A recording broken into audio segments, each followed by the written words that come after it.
Primero que todo, quiero agradecer la invitación. Es un honor ser la única mujer del grupo, a pesar de que hay muchas más mujeres que trabajan en ciencia y en esta área. Quiero partir diciendo eso porque tengo muchas alumnas que han venido y que se han metido en este tema y que a veces encuentran que es un tema de hombres. Y la verdad que creo que, tal como dijo Jorge, y en realidad toda la mañana, este tiene que ser un tema interdisciplinario. Yo llegué a trabajar al COPAS cuando se inició, pensando, gracias a que me incluyeron, cómo yo podía aportar desde mi expertise, porque yo soy bioquímica, soy bióloga celular y molecular, trabajo con células, y trabajé toda la vida con neuronas o neuroblastomas, y llegué a este grupo a trabajar con toxinas, y dije, oye, las mismas células con las que yo trabajaba en pregrado, en el doctorado, me sirven para evaluar las paralizantes, que es su efecto, que hoy día voy a pasar rapidito por aquí. Y entonces yo creo que tenemos mucho que hacer esto, y yo creo que el simposio lleva esa idea de generar interés por todos los especialistas a que seamos más interdisciplinarios, intersectoriales, ¿no es cierto? Y ojalá internacionales también, porque estamos aprendiendo de experiencia y nosotros estamos siendo llamados también a mostrar nuestras experiencias. No es lo mismo los programas de monitoreo que generan en las costas, no sé, de Noruega, con las condiciones que tenemos en los fiordos. Yo he ido aprendiendo. Yo no me voy a meter en ese tema porque no soy especialista, y muy bien hablaron esta mañana los verdaderos especialistas. Por otro lado, yo trabajo con toxinas, yo no soy experta en microalgas, pero me voy asociando con los expertos en microalgas, porque yo tengo cosas que pueden aportar a comprender este fenómeno, y como un investigador que le pedí prestado una frase, cada uno tiene un martillo, ¿no es cierto?, y quiere darle de alguna manera a este problema para lograr una solución. Creo que todos tenemos una posibilidad de aportar. Y entonces insto a las nuevas generaciones que ojalá participen, que se motiven y que desde su expertise sean capaces de tener una visión más general. No me voy a detener mucho en estas diapositivas porque yo creo que ya las pasamos, ¿no es cierto? Todo quedó claro de que, a pesar de que es un fenómeno natural, el gran problema que tenemos es que afecta un problema de salud pública. ¿Por qué? Porque en el fondo vamos a ser los consumidores finales los que podemos estar expuestos a esto, y por otro lado a lo que tiene que ver con la producción, en este caso la acuicultura. Y que es un problema que, tal como dijo Silvia, ¿no es cierto?, va en aumento, no solo en cantidad, sino que en distribución, frecuencia, y yo quiero mostrar desde el otro punto de las toxinas que además, como esto va involucrado en la cadena trófica, ¿no es cierto? No sé si... ¿Sí? Es chiquitito el puntito, pero... En el fondo, porque muchas veces no se explica, bueno, cuando hay una varación, cuando mueren peces o cuando muere algún marisco, porque me corrigieron que no solo son moluscos, sino que otras especies, no necesariamente están expuestos a las microalgas, sino que efectivamente se comieron a otro organismo que acumuló. Y por lo tanto, esta cadena trófica, que incluso involucra hasta las aves, podría, en el fondo, afectarnos a nosotros. Y en el fondo hay que entenderlo desde ese punto de vista, que hoy día yo creo que ya les quedó claro que es un problema súper complejo. Entonces, lo que necesitamos... Lo que necesitamos es entender que estamos expuestos a esto y que, yo lo digo en vía extreme, me está mirando las colegas del ISP y del Ministerio de Salud, y está mi mamá también. Entonces, quiero decir que en el fondo en nuestro país, los eventos de marea roja, ¿cierto?, nosotros conocemos los más graves porque han generado toda una convulsión social, pero existen fenómenos que están afectando, ¿no es cierto?, a la salud, y sin embargo, a lo largo de Latinoamérica, nuestro sistema, como decía Jorge, público y privado, han permitido que no hayan tantos muertos. Ustedes calculan, o pueden ver las tablas, creo que son 30, desde el año en que se surgieron los primeros, o se identificaron los primeros eventos. Entonces quiere decir, porque nosotros estamos expuestos a venenos que son amnésicos, que ya no me acuerdo qué es lo que pasa con ese tipo de veneno, produce amnesia, venenos paralizantes que generan la muerte, son letales. ¿Por qué? Puede producir, ¿no es cierto?, la parálisis respiratoria y puede generar la muerte. diarrea, ¿no es cierto?, que si bien, como decía el investigador, ¿no es cierto?, no me acuerdo, Jorge, no, Patricio, perdona, si bien no le hemos dado la relevancia porque es un fenómeno, un síndrome que genera un malestar, ¿cierto? Pero se sabe, y hay estudios que demuestran que a bajas concentraciones, es decir, bajo el límite permitido, podrían a una persona que está expuesto mensualmente, anualmente, diariamente, frecuentemente, puede generar tumores. Entonces, esto es un problema que tenemos que mirar también desde el área de salud pública. Y existen otras toxinas que se han descubierto en otros países, que se tienen claro, como la ciguatera, que no se han visto en este país, gracias a Dios, pero que no tenemos ni siquiera los estándares. Entonces, la verdad es que esto tiene que ser visto como un problema interdisciplinario. En nuestro país existen 5 síndromes, que son los que aparecieron ahí. Y, como yo soy toxicóloga, ¿no es cierto?, la tabla de abajo muestra lo que significan las concentraciones de los compuestos químicos que están asociados con un orden de toxicidad. Y tenemos el nivel de supertóxico, por ejemplo, todo lo que son las dioxinas, que están a nivel de 5 miligramos por kilogramo. Yo quiero que se hagan una idea con esto. Las toxinas marinas están a un nivel que es mayor al supertóxico, o sea, es mucho más tóxico, y entonces la capacidad que tiene de unirse un blanco a un sitio de acción es mucho más específica. Y por lo tanto, la única forma de convivir con todo este proceso, porque yo no quiero que salgan corriendo, que esto no, ¿qué vamos a hacer? No, lo que tenemos que hacer es tomar conciencia, hacer capacitación. Yo conversaba con la gente de Chiloé o gente que trabaja con esos sectores que ya la gente ha ido aprendiendo. Entonces, aquí en nuestra región yo creo que necesitamos generar conciencia, necesitamos decir las microalgas están, vamos a convivir con ellas, y estos son los procesos o los problemas que podrían producir. Voy a tomar agua. Estoy nerviosa.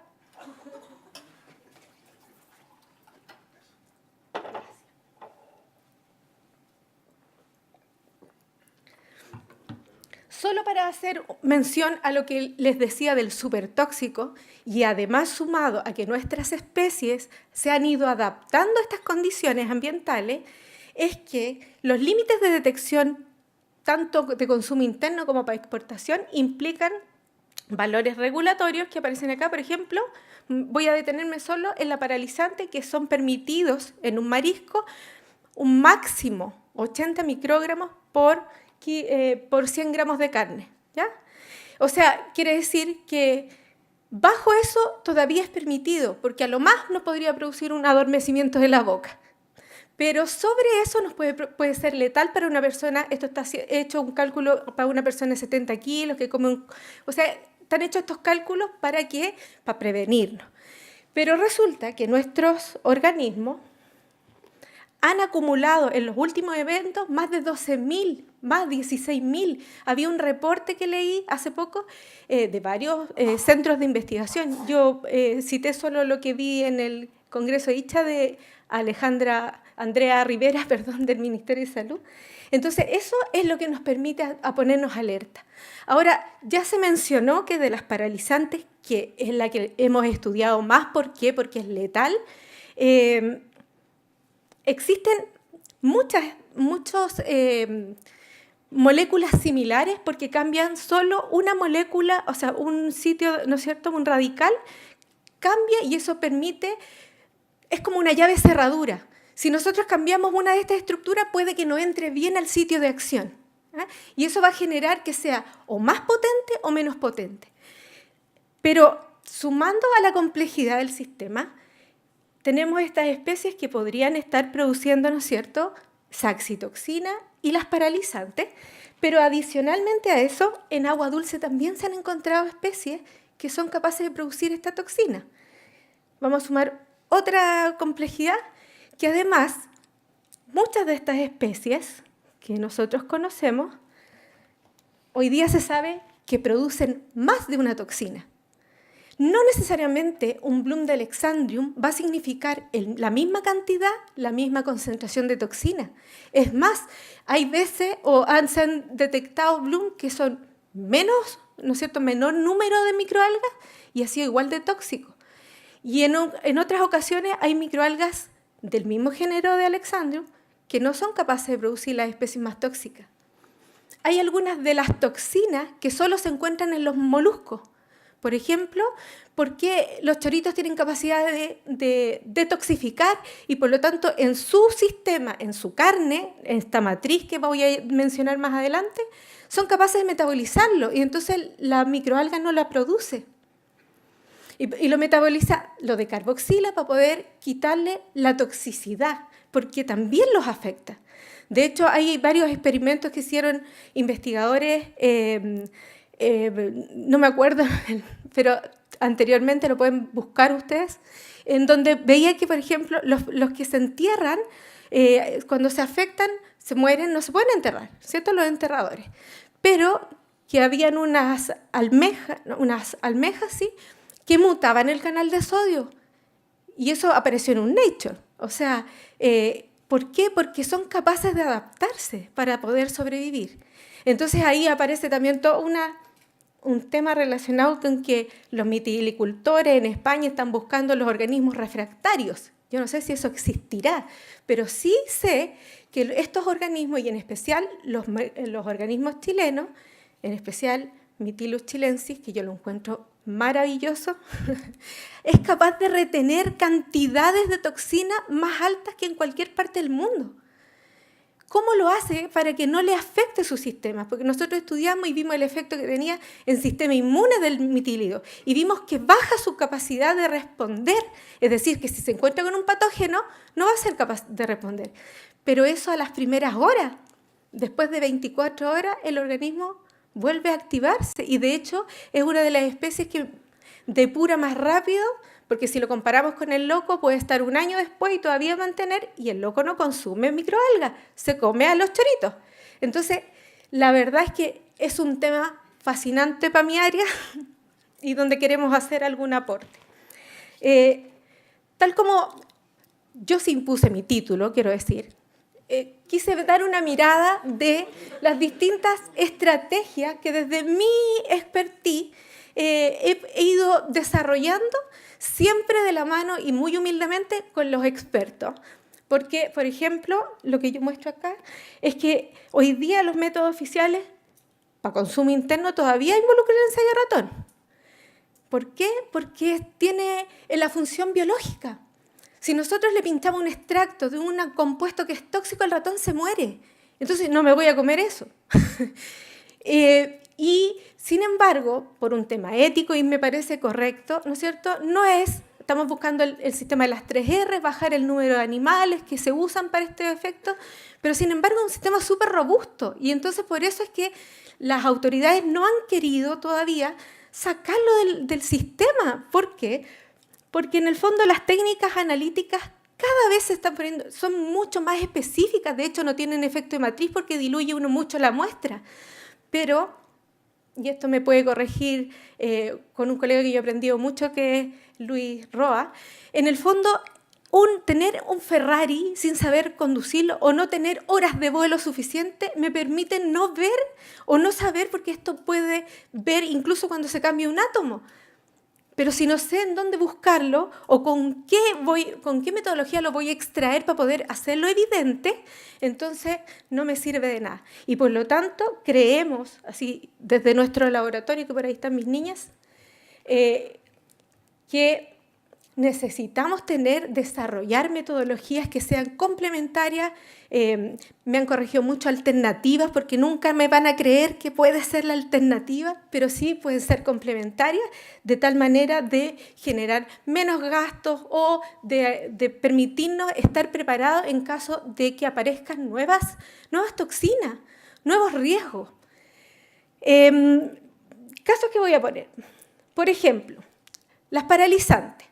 Todo el mundo sabe que se une a los canales de sodio y afecta principalmente a células que son eléctricamente activas, digamos neuronas, músculos. Genera la parálisis. Cuando yo lo llevo al laboratorio y le pongo a las neuronas en cultivo la toxina, yo no veo ningún efecto. ¿Por qué? Porque en el fondo lo que yo bloqueo es la comunicación entre ellas. Entonces lo que yo tengo que generar para poder ver esa concentración es cómo lo revelo, cómo hago que la célula me hable. Hay herramientas electrofisiológicas en donde uno pone un electrodo dentro de la célula y puede medir la corriente. Y si tengo algo paralizante, voy a bloquear esa comunicación. Entonces, todas esas herramientas, hoy día, tal como decían los investigadores anteriores, en el fondo las tecnologías tienen que ponerse al servicio de estas preguntas. Y ahí está la innovación, las ganas de participar y de poder hacer desarrollo para poder comprender incluso, porque en muchos casos ni siquiera se sabe cuál es el blanco de acción. Por ejemplo, hay algunas toxinas que son generadas, ¿no es cierto?, y que su efecto, proteínas, hay algunas proteínas que son toxinas, tienen un efecto dentro de la célula. Se sabe incluso el sitio de acción, pero ¿cómo atraviesa la membrana? ¿Hay algún canal especial? O es más, estas microalgas que son capaces de producir toxinas hacia el exterior, ¿por qué no le daña la propia membrana?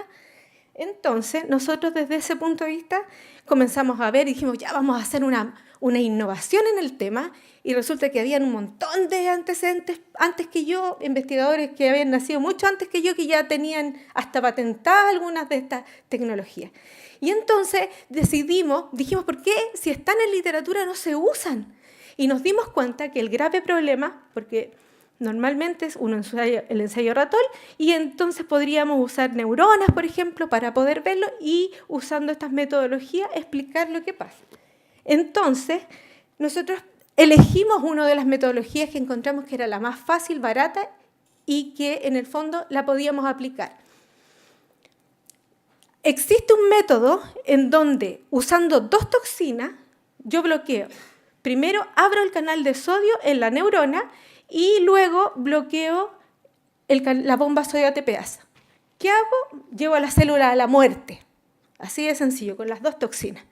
Pero si yo tengo la paralizante, va a competir en el sitio de acción con la veratridina, que en el fondo es la que me abre ese canal y me genera que entre sodio, entre agua, y por lo tanto la célula se revienta. Entonces, cuando yo pongo la paralizante, en el fondo compite porque es mucho más afín con ese sitio y entonces la célula sobrevive. Eso es lo que nosotros llamamos rescate celular. Esto estaba descrito y nosotros lo probamos en el laboratorio y funciona perfecto con las toxinas puras.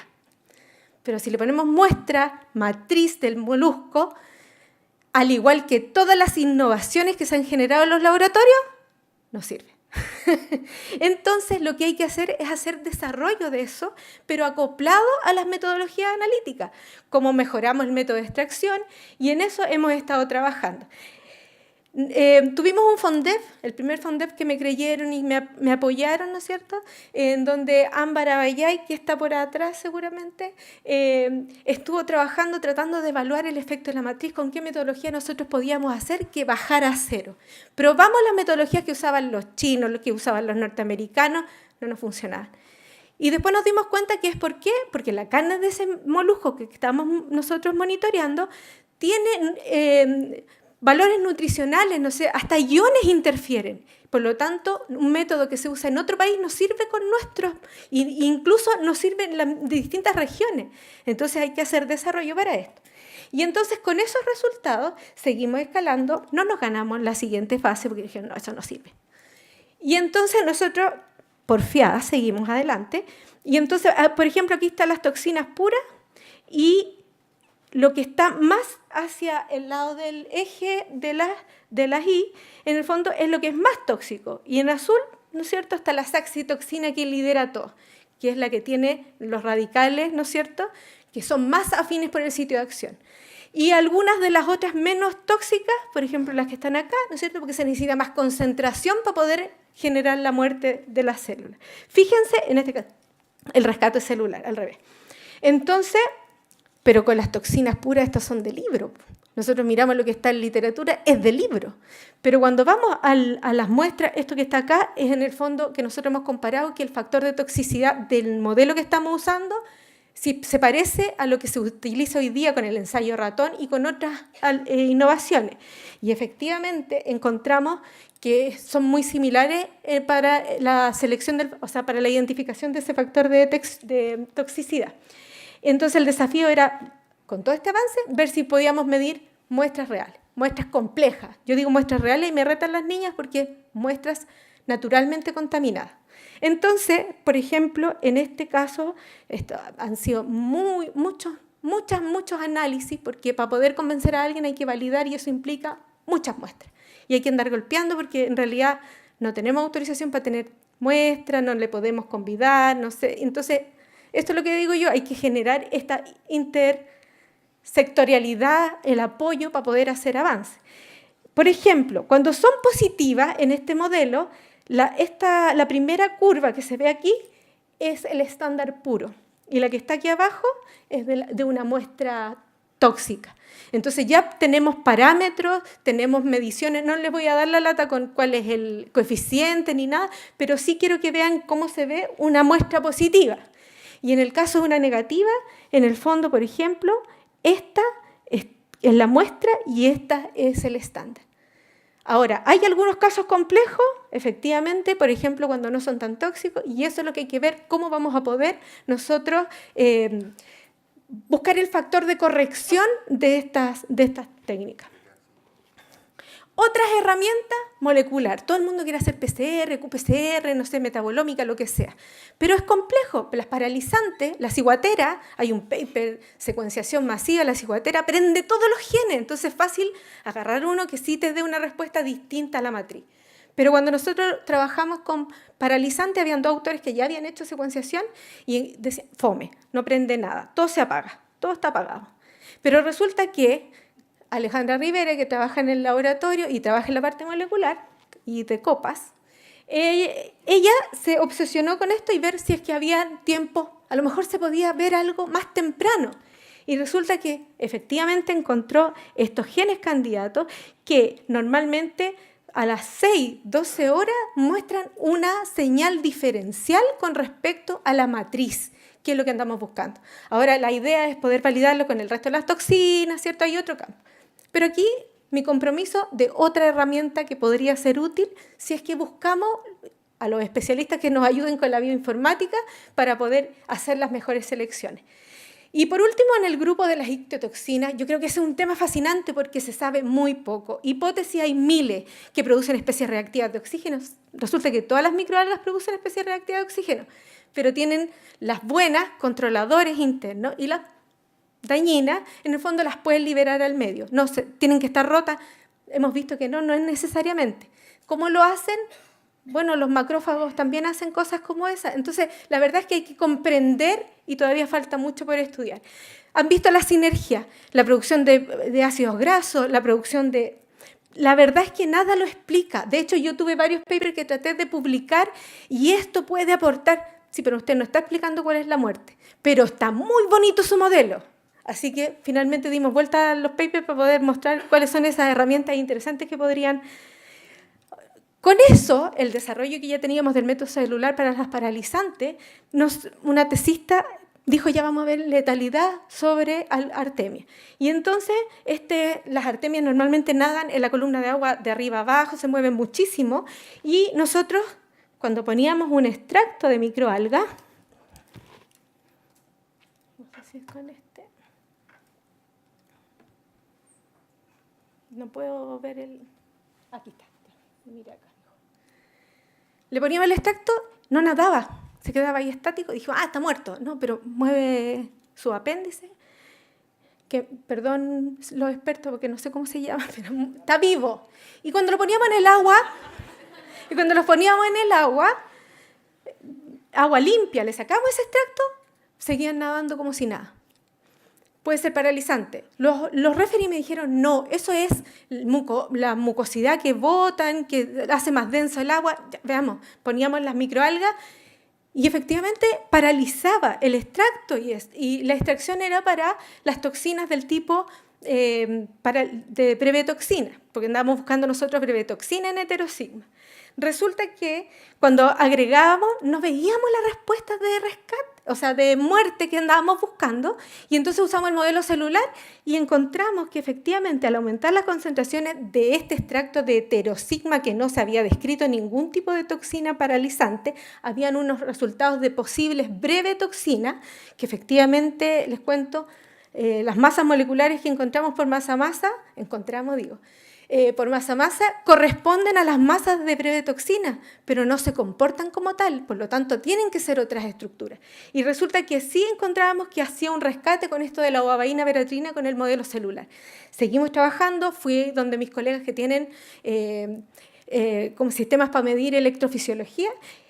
Jorge me creyó y hicimos este experimento que a mí me fascina, que es que aquí está la comunicación entre una neurona y otra. Estamos con un electrodo, estamos comunicando las neuronas y lo que vemos aquí, ¿no es cierto?, son las corrientes de la neurona que estamos detectando. Cuando le poníamos el extracto, se paralizaba. Dije yo, esto es bloqueo del canal. Entonces hicimos las mismas pruebas, muchos más experimentos, pueden mirar en Astuya 2015, y le llamamos TTX-like. Porque en ese momento yo no tenía tanta saxitoxina y lo hicimos con TTX, que él tenía montado todo para ese experimento. Y resulta que efectivamente era una paralizante, súper específica. Yo dije, ya me voy inmediatamente donde el especialista, ¿no es cierto?, analítico, y resulta que no pudimos dar con la estructura. ¿Cuánto tiempo llevamos? 4 años trabajando en este tema y todavía no podemos saber cuál es la estructura. ¿Y por qué creen eso? Porque de los filtros que traemos ¿no es cierto?, del ambiente o nuestros frasquitos, ¿no es cierto?, en el laboratorio, la cantidad no es suficiente para fraccionar, para poder hacer, porque hay que hacer muchas pruebas analíticas para poder llegar. Pero ¿cómo yo lo veo con el modelo biológico? Porque es tan específico, son tan activas que yo estoy haciendo fraccionamiento funcional y todavía no había logrado el fraccionamiento analítico. Pero ahora, porque igual hay que buscar otro fondo, convencí a la gente que de aquí puedo sacar un anestésico, porque eso es el efecto que tiene, y entonces con eso estoy investigando y ya hice escalamiento. ¿Dónde están las niñas de escalamiento? Desde frascos de 3 litros llegamos a 12 litros y estamos ahora en 200, 400 litros. Las microalgas tóxicas, por más que generen bloom, cuando se llevan al laboratorio no quieren crecer.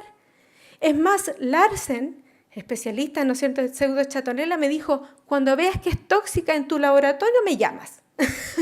¿Por qué? Porque pierden la capacidad.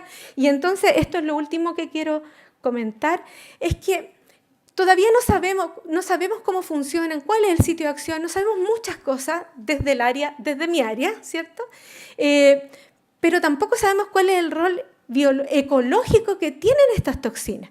Entonces, el grupo de las ictiotoxinas, no solamente están las toxinas que pueden ser paralizantes y lo demás, sino que aquellas que producen ese efecto que mencionaba Jorge, que son aleloquímicos, alelopáticos, para controlar a otra especie.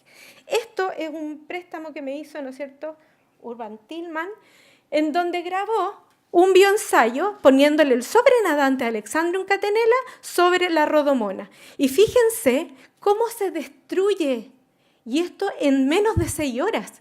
El trabajo de estos autores está publicado, y en fondo eso es un efecto lítico. Entonces, nosotros, leyendo, yo no soy especialista en microalgas, como la vez anterior mostraban, en el fondo depende de muchos factores abióticos, ¿ya?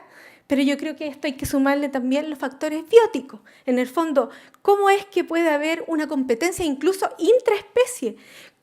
Puede competir con, ¿no es cierto?, con especies que son depredadores, patógenos, y sumado a todo eso, al cambio abiótico. Entonces, en el fondo, lo que aparece en esta publicación es que en realidad se necesita una mirada desde todas las herramientas que están hoy día disponibles, bioinformática, ¿no es cierto?, todas las técnicas que hoy día existen, ponerlas a disposición porque somos pocos, muy pocos trabajando en el tema. A pesar de que son varios, no son suficientes. Miren la costa, miren la cantidad de puntos que se requieren analizar.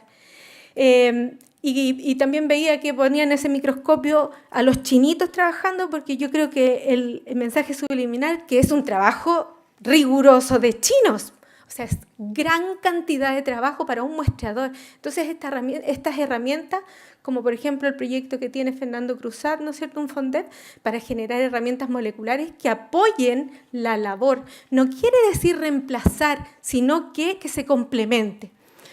Y esta última es un trabajo que está desarrollando una tesista mía, que ya terminó y está trabajando para su paper, de la misma relación que les decía anteriormente. En el fondo nos falta tener también esa visión de qué pasa con la competencia. Entonces, mi idea, después de haber leído a hartos autores que sí saben de las microalgas, es que este estrés que están generando, ¿no es cierto?, en la presencia de distintos competidores, genera esta producción de aleloquímicos, incrementan, ¿no es cierto?, la capacidad de, en el fondo, dañar a los otros organismos, y que finalmente esto podría ser el daño colateral de la guerra química entre las microalgas. Bonita la hipótesis, ¿cierto? Ahora, ¿cómo lo llevamos al laboratorio si la pseudochatonela no es tóxica cuando está en cultivo? La Bárbara, ¿no es cierto?, que es mi tesista, exponía sobre nadante, así como Alexandrium, que vimos lo de las rodomonas, directamente sobre células de peces para ver cuál efecto tenía. A las rodomonas no las lisaba, entonces no teníamos ese tipo de compuestos. Sobre nadante sin microalgas, las poníamos sobre las rodomonas, no había retardo en el crecimiento, pero no era el efecto que veía Tillman de la Lisi.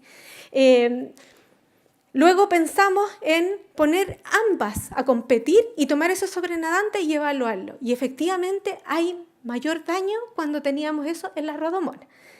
Pero lo más interesante, porque yo soy del mundo de las células, en las células de peces nosotros expusimos esos sobrenadantes. Expusimos los sobrenadantes de Alexandrium y en este caso heterosigma, y esos sobrenadantes sobre las células generaban retardo del crecimiento, había un 20%, que para mí eso no es significativo. Pero cuando poníamos los sobrenadantes después de 16 horas o de 24 horas, fíjense que esto es lo de la microalga nomás, heterosigma expuesto a Alexandrium. Fíjense que aquí Alexandrium parece bajar un poquito, pero vuelve a subir, y heterosigma se va a cero. Sin embargo, cuando ponemos heterosigma con rodomona, no pasa nada. Y cuando tomamos estos sobrenadantes de este ensayo de cocultivo y lo ponemos con células, fíjense que aquí este es el ensayo del monocultivo de Catenella, tenemos un efecto, este es el control, las células viables 100%, en la fase exponencial y la fase estacionaria hay un efecto, pero es mayor cuando nosotros ponemos los sobrenadantes de los cocultivos. Entonces, la verdad es que no se sabe qué es lo que ocurre, pero está muy interesante para poder tratar de buscar herramientas para poder explicar esto y sumarle quizás el cambio del pH, el cambio de la temperatura y el cambio de lo demás. Por último, esto es de Alejandra Llano, que trabaja junto conmigo en varios proyectos y que ha sido la forma de interaccionar también con los organismos completos. Porque como yo trabajo en células, la idea es ir escalando a otro organismo, siempre usando el criterio de las 3R, entonces trabajamos en pequeñas cantidades. Un pez cebra, por ejemplo, puede darnos 300 huevos de una sola cruza y son transparentes, entonces es una herramienta súper interesante. Y también cuando poníamos las toxinas puras, se ve efecto, hemos analizado muy similar. Por ejemplo, si veía anestesia, en el pez cebra yo veía la anestesia. Entonces, pusimos también toxinas puras y efecto, pero esto también, cuando hacemos extractos de las microalgas, se ve representado. Entonces, esto está en desarrollo, porque viene nuevamente el desafío de, ¿y qué pasa con las matrices? Porque todo esto es un desafío. Para terminar, decir que agradezco también el apoyo que me han brindado todas las instituciones públicas, incluido IFOP, que han sido súper generosos, debo decirlo, en apoyarme cada vez que quiero presentar una propuesta y a veces no me va tan bien, pero tener ese apoyo es sinceramente un agrado. Y finalmente contarles que este año nosotros, el año pasado ya, el 2018, nos adjudicamos el financiamiento regional para la construcción de un laboratorio de detección de toxinas, con apoyo también de estas instituciones para porque deberían entender que, como esto es un proceso que es a nivel de todo Chile, no concentrar todos los esfuerzos en el sur, sino que aquí en la región. Los monitoreos que presenta IFOP han mostrado que en nuestra región sí hay microalgas tóxicas. Lo que pasa es que no hemos tenido eventos porque nos han dado las condiciones, pero tenemos que estar preparados. ¿Por qué? Porque si no tenemos las capacidades analíticas puestas en esta región, no vamos a dar abasto. Hay un problema hace años con un caracol, más del 2014 que han venido empresas, Alison, podrías mirar que sí, es tóxico la carne. Cuando lo meten en el enlatado no se ve la toxicidad. Pensamos que proteínas no eran proteínas. Y después nos dimos cuenta que en realidad, haciendo análisis, ahora que tenemos las herramientas analíticas, que esas toxinas, que en el fondo son bajas porque producen la muerte del ratón en un periodo distinto, no se sabe exactamente, no es paralizante, que están en el agua de la conserva. No pasa, no están llegando al mercado, no hay que preocuparse, porque en el fondo se hace la restricción previamente, que el ensayo ratón da positivo de alguna manera, aunque alterada, y por lo tanto no se vende. Pero hay que solucionar ese problema. Y el lunes, IFOP mostraba que han aumentado las concentraciones de aminas cíclicas, ¿cierto? No sabemos exactamente si eso puede tener relación con esta muerte alterada. Hay toxinas que solo matan a los ratones y que no tienen efecto en nosotros los humanos. Entonces también hay que tener precaución y no generar esto, porque yo he invitado a algunas autoridades y a veces me dicen, mejor no levantemos la voz, no le digamos a la gente. ¿Por qué? La gente tiene que saber, hay que educar, así estas propuestas de llevar el conocimiento desde pequeños, ¿no es cierto? Yo creo que son relevantes para poder generar un desarrollo del país.